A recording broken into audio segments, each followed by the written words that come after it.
the next couple we're going to talk about is Tim and Alex, or Alexandria, right? Tim is prior Navy. Alex, I'm not really sure what her job description was. A content creator, I think, or something like that, like a content manager or something of that nature. In the pods, it seems like Tim was mainly talking about the loss of his two older sisters. So two of his older sisters passed away, and his love for his family was the key thing that was really expressed in the pods. Alex felt the same way, right? Her dad had MS, and I believe her mom has MS as well. So the love for their family was the one key thing that kind of brought them together, that brought them to being, hey, yes, I love this guy because we bonded over this this family, or this need for family, or love for family.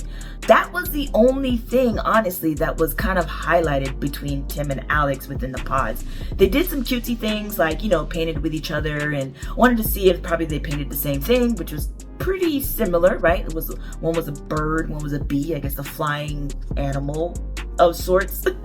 But that was the only thing that was kind of highlighted within the pods. One thing that I thought was a little bit weird was the fact that Tim gave Alex his sister's bracelet, and this is his sister that passed away, right? Something of huge significance to him. He gave that to Alex. That could symbolize two things. Number one, he truly loved this woman, or two, it was probably a ploy to try and manipulate her in the long run. I have no idea, right? To me, I thought it was a little bit weird, even though you don't know the person, to give them something of that so much of a significance to the other person. So Tim proposed, Alex said yes, and now we move on to the reveal, all right? Tim did say that Alex was fine, so he did find her attractive. Alex really say too much things, just like, yeah, he's a good looking, handsome guy, I guess. But there wasn't sparks. There wasn't like the true love that you kind of want to see on camera. So I was very hesitant on their whole interaction, right? Because they didn't really talk about what they loved about each other. It was mainly like, hey, we both love our families, so I guess we love each other type of situation. Fast forward on to the honeymoon. Everybody's in Mexico having a great time. All of a sudden, Alex and Tim are sitting down and they're talking.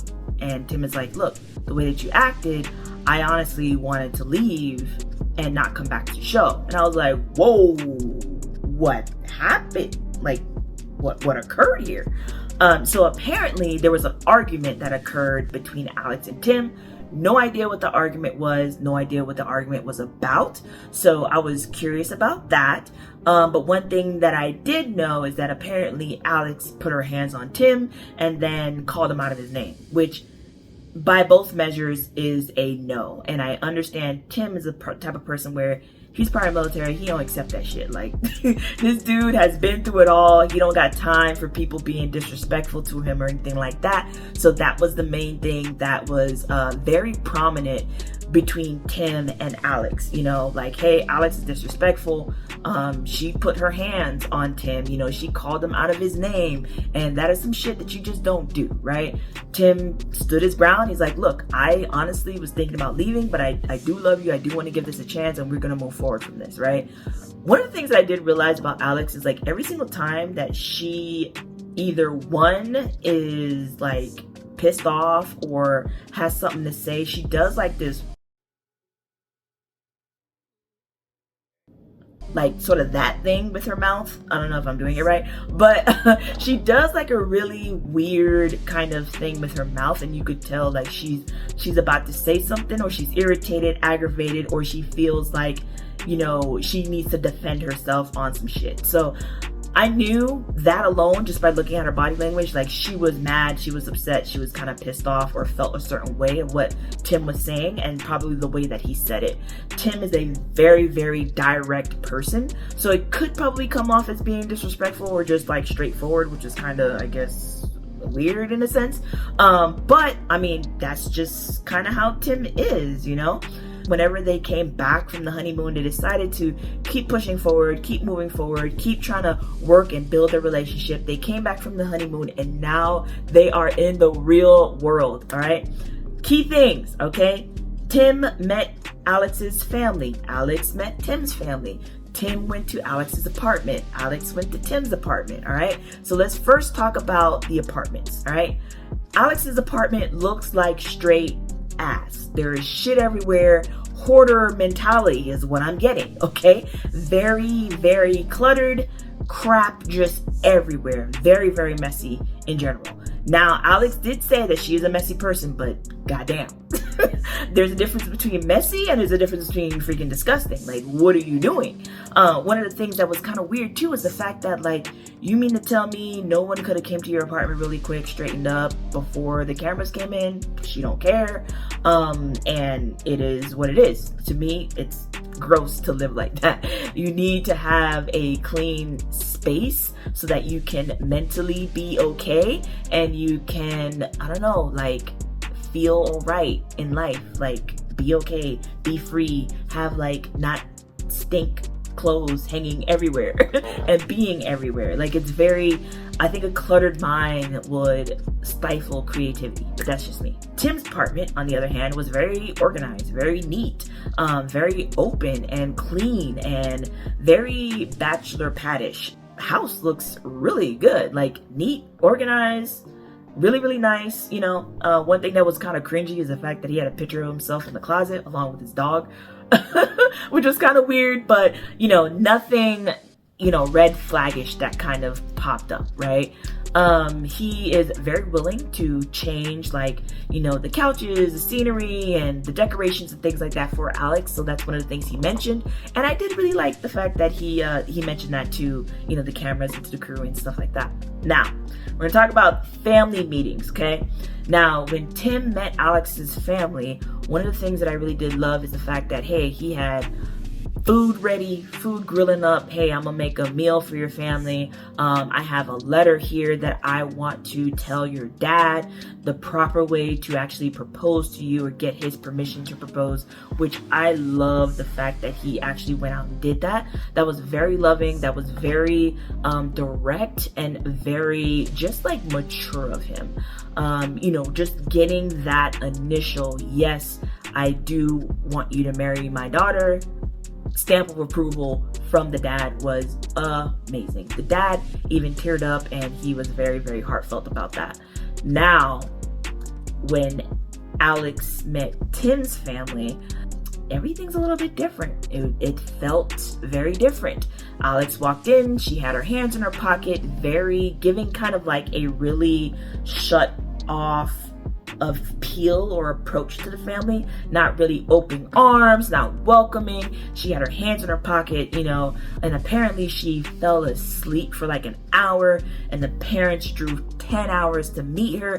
So it was pretty bad. It didn't seem like Alex put any sort of effort into meeting the family, any sort of effort into, you know, putting her best foot forward for Tim's family. That is one of the main reasons why Tim called off everything with her. There was a time that Tim walked over to her apartment, told her, hey, you know, let's go ahead and sit down, let's talk. Alex was eating and she was like, oh, do you want me to sit over here? Which was so weird. Like, self-awareness is on a 0 at this time. So Tim basically talked about, hey, you know, number one, the fact that you didn't message me back, I didn't really like that, which that whole messaging back conversation to me didn't really make any sense. I think it's just a way that he could add on to the main reason of why he's breaking up with her. But the main thing that he said was like, look, it just seems like you didn't really put in any effort to my family, you know? You fell asleep or you wanted to go to sleep for like a whole hour when my family drew 10 hours to come see you and meet you and things like that. He also said that, hey, I woke up early in the morning, I got, you know, food to grill for your family, I did all these different things for your family, and you didn't do anything for mine. Like, it just shows, it's not even saying, hey, you do this for my family, I do this for yours, but it's more of, I want a wife that would do that automatically without me having to kind of bring that up. Hey, if I love this person, if I'm with this person and we are together, I'm going to be doing everything in my power to make sure that we're good. I'm going to be doing everything in my power to make sure that my wife's family is good, my husband's family is good. I'm gonna give, you know, the mother of my husband some flowers. I'm gonna give the mother or the father of my husband, hey, here's, I don't know, some Jack Daniels. You know, if you drink. If you don't drink, I might give you something else. But you know what I mean? Like you kind of take those steps to put your best foot forward, and Alex didn't do any of that. Personally, I think that it was a right decision to cut that all off between him and Alex.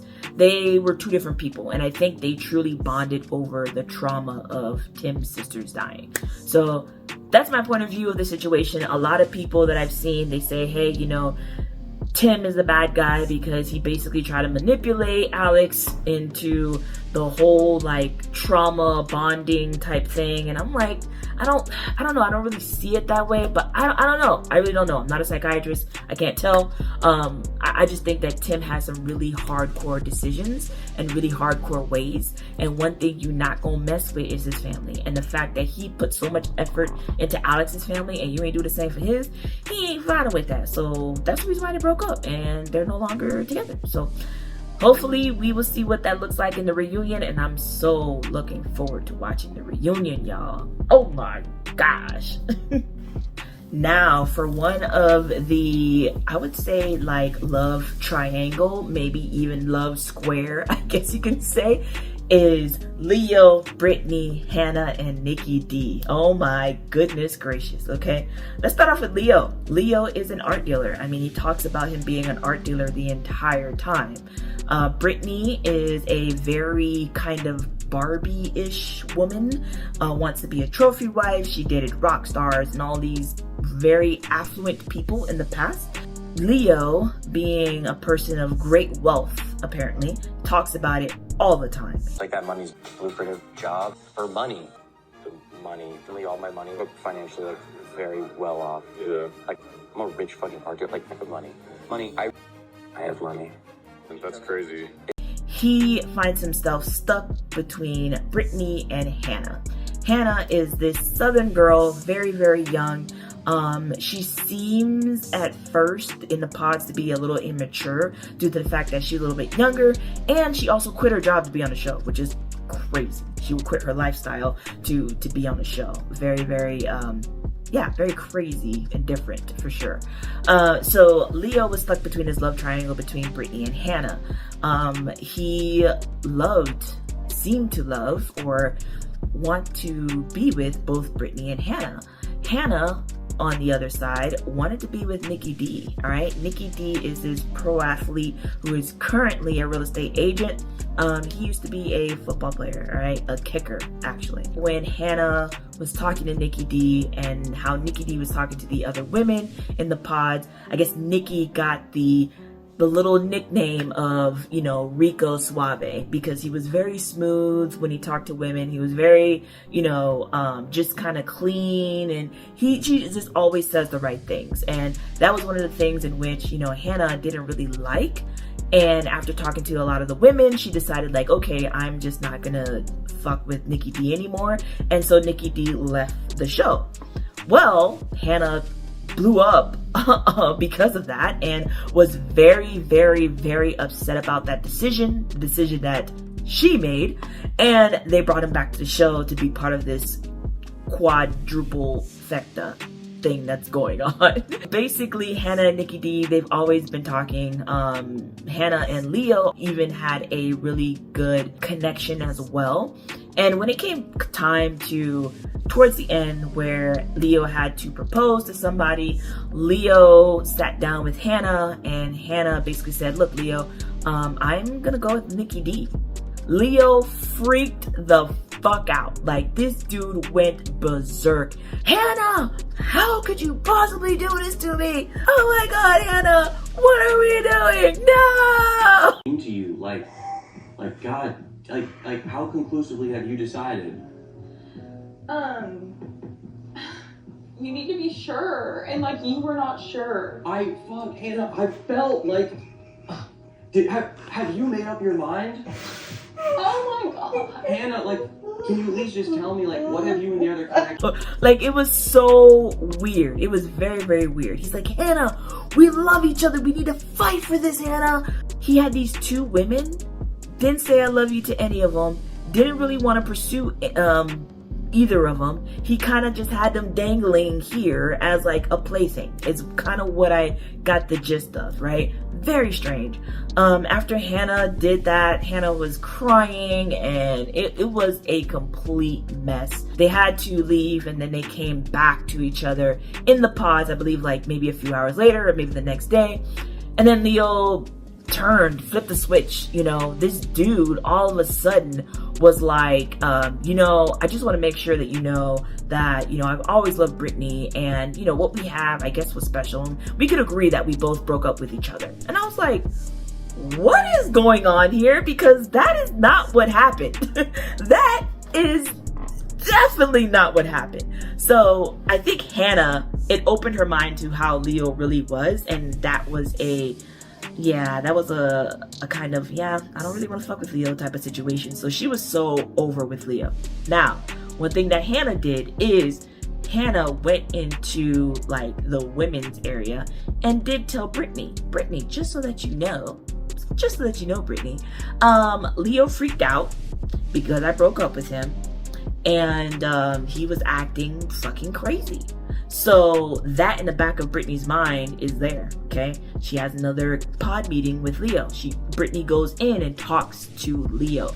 One of her main concerns is like, look, I'm being very vulnerable with you, Leo, but you're not giving me anything back. You're not telling me that you love me. You're not telling me anything at all. I feel that I am your second choice because Hannah went with someone else and you decided now to propose to me. So, or you decided now to say that I love you and all these different things. Very strange. She didn't like it. And then right after that, Leo proposed to her and she said yes. So I was like, what are we... I was like, what are we doing here? This is so strange, you know? Part of me thinks that Britney, I think she uses her looks to get the men that she wants. So when she wasn't getting Leo, it kind of gave her a gut punch to be like, oh shoot, I know what Hannah looks like. I don't understand why Leo is still talking to this girl because I look better than her and I don't understand why I'm not getting Leo. Like, that's kind of the vibe that I was getting for Britney the entire time. So yeah, it was weird that she agreed to marry this guy. Very strange. Anyway, fast forward to the reveal. Leo's on one side, Britney's on the other. Doors open up.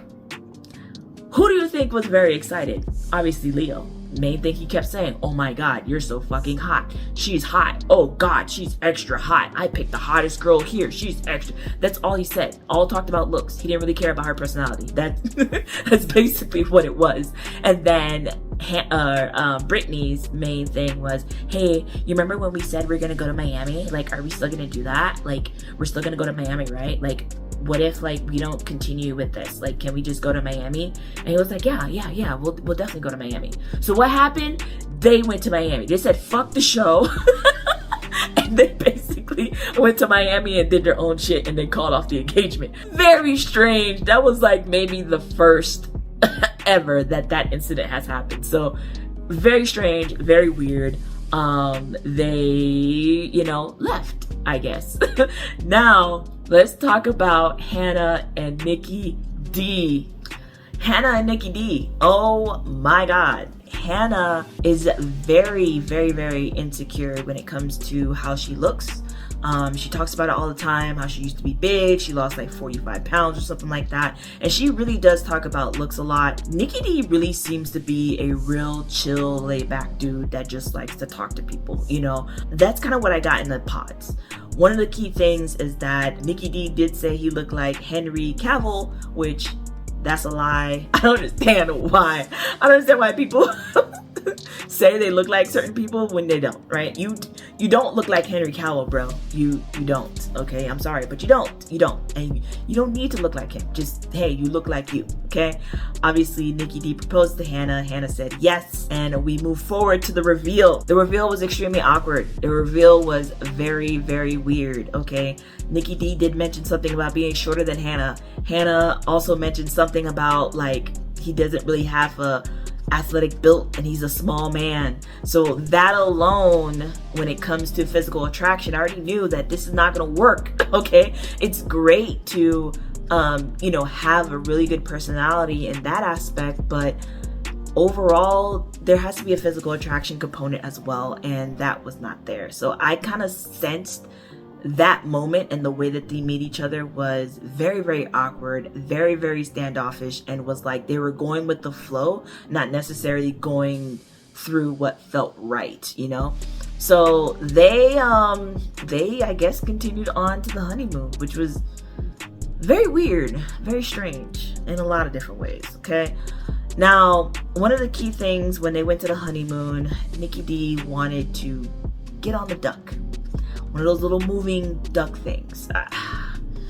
I don't know, he wanted to go on the duck. Okay, he asked Hannah to go, Hannah didn't want to go, so Nikki D went to go on the duck. When he went on the duck, there was another older woman that was there, in which later on Nikki D says that this woman is very attractive.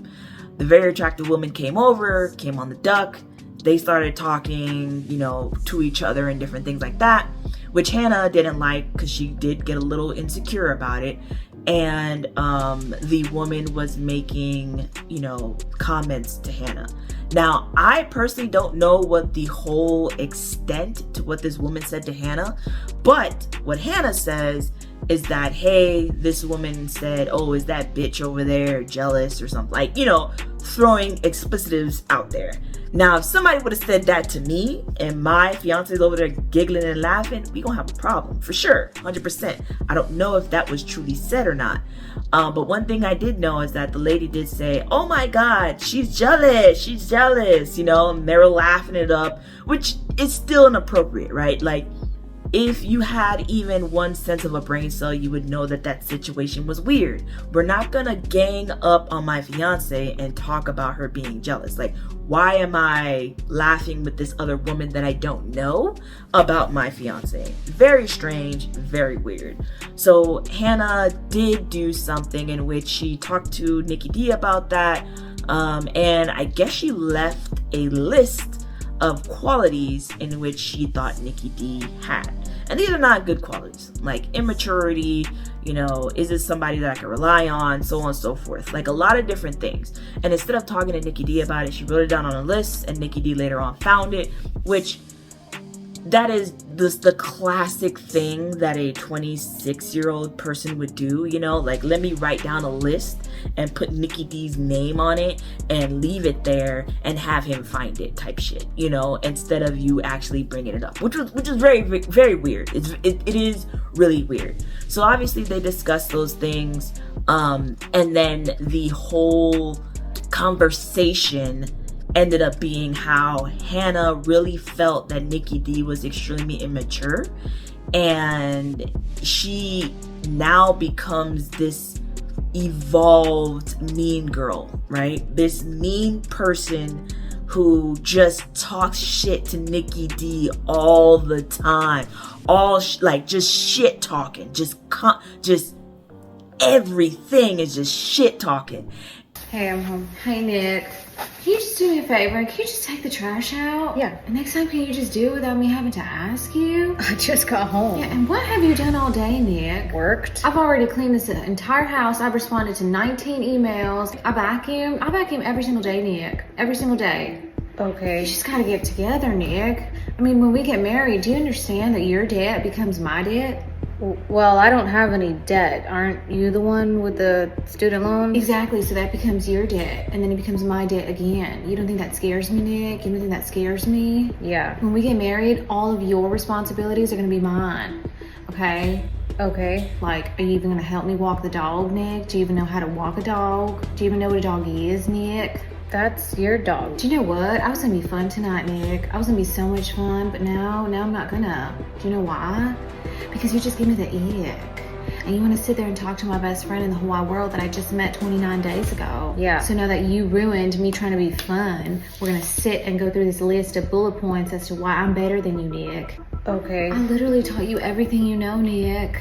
I turned you from a boy to a man. In like 9 days? Yes, in 9 days, Nick. And do you know why? Because I love you that much. Sounds like you need a job. That's just like so rude. Like, you're just so disrespectful. Like, how dare you say that to me? All I've ever tried to do was help you because I love you so much. It's bad, and it's crazy because this is somebody that you're going to marry. Like, why are you talking shit about this person? Nikki D does bring up multiple times in which, like, hey, I feel like, Hannah, you don't treat me as an equal, you know what I mean? You kind of talk down to me, you kind of talk like, you know, like I'm beneath you and stuff like that. And a comment that Hannah made that I didn't like is like, well, if you want to be treated equally, then you need to start contributing equally. And I'm just like, I don't like that. You know, like, you guys are supposed to be engaged. This is supposed to be a partnership. Why are you treating your fiance like that? You know, didn't like that at all. Didn't really care for that at all. She needs to control the way that she talks to people. And I don't know if maybe the producers or whoever edited the content made it seem that way, but she just seemed like a extremely mean person. Her parents even said that she's mean and very, very picky when it comes to certain things. Her brother even says the same thing, and her friends, who they all seem to kind of cackle it up and disrespecting Nikki D, they all have that same mean girl vibe. So I wasn't a fan of that at all. I didn't really like it. I didn't like the way that, you know, Nikki D was kind of portrayed. There are some things that I will say that as a 28-year-old person, you should know. You should know about stocks, Nikki. You should know about stocks, Nick. Yeah, you should definitely know about stocks. You should know about a 401k, Nick. You know, you're 28 years old. You should know about that, you know. Eventually they broke up. And the breakup was the same way that I honestly expected it to go. It was just a bashing session that Hannah was like, you know what? You are trash. You're beneath me. You don't have no responsibilities. I think that I'm better than you. And you're immature, Nick. You're this, Nick. You're trash, Nick. You're da-da. Like, just beating the man down, which is crazy, right? Like, you don't have to be compatible, but that also doesn't mean that you need to sit there and just talk shit to the person. Like, damn. Damn. Yeah, you know.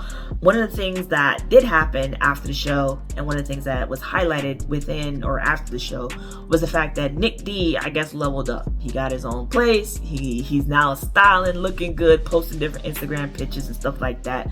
So, hey, Nick, good luck to you. Good luck. That's all I gotta say. Good luck to you, buddy. All right, guys, so that is it for the video. Thanks so much for watching, and thanks so much for staying tuned throughout the entire video just to get your understanding of the different cast members on the Love is Blind season 7. If you want to add additional information or context and stuff like that, drop it in the comment section below, because to me, honestly, it seems like every time Love is Blind comes on, you have the Love is Blind episodes, and then out of that you have social media impact on the Love is Blind. Everyone will be an investigator to figure out, hey, is this person really telling the truth or not? How many kids does this guy have? Tyler, how many kids you got? Does he really is he really a sperm donor? Like, it's crazy how all this information starts coming to light, which I love, because it's like you see it on TV and then it kind of evolves itself into social media, and I love that aspect of social media, and I love the aspect of the show. So I will be watching the wedding episode today or tomorrow soon, and I'll give my last 2-minute piece on that and see if I'm correct or right or whatnot. And yeah, but overall, thanks guys for watching. I appreciate you guys watching this video to the end, hopefully. Please make sure you go ahead and subscribe. Make sure you also click that notification bell so you get notified every time I upload a brand new video, and also like and comment down below, and I'll see you guys next time. Bye guys.